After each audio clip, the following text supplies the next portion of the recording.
progress are interconnected. Fourth, we believe that in the... I first of all want to underline that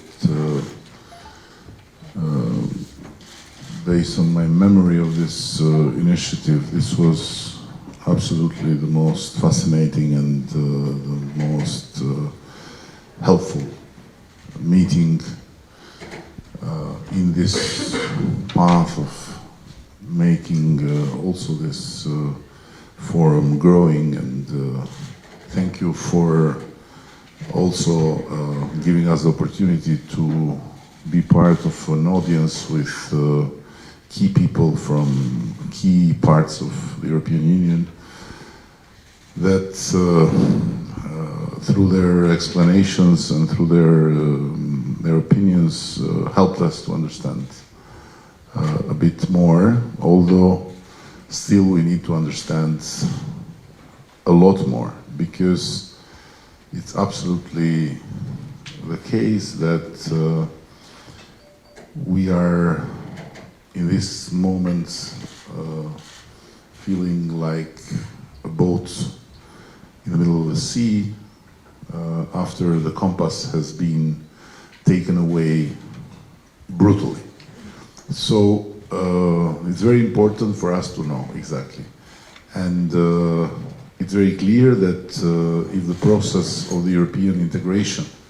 has been characterized in the last, let's say, 5-6 years, at least, by more and more unpredictability, what happened in October made it absolutely unpredictable. So as we speak, there is no more possibility to know what you need to do to get what you are looking for, as it is clear that what the nature of decisions in the European Council is much more about the European member states themselves than what we do or we not do. It's much more about what they want for EU to be or not to be than for what they want from us to do or not to do. And of course we are not countries that are ready to become members, and that's why if the game of merit-based is transformed in blaming any time that there is a lack of capacity to make a consensual decision, this is really not making any good to the EU and to the process. And finally, I would absolutely underline that we didn't enter in this process because someone in Berlin or in Paris or in Brussels imposed us to do. We entered in this process because it's exactly what our people, our nation, our kids need,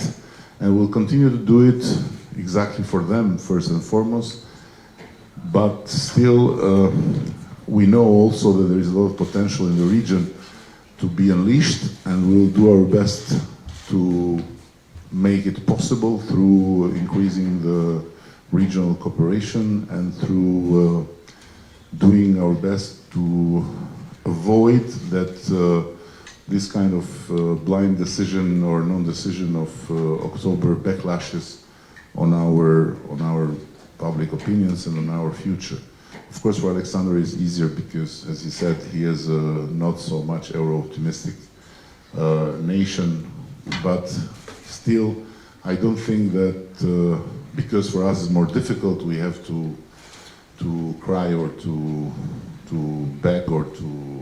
whatever, because at the end, as I said, it's for our kids and for the next generations, not for this generation of leaders in Europe. And last but not least, I think it's also absolutely key to say this. The European Union needs the Western Balkans or the Southeast Europe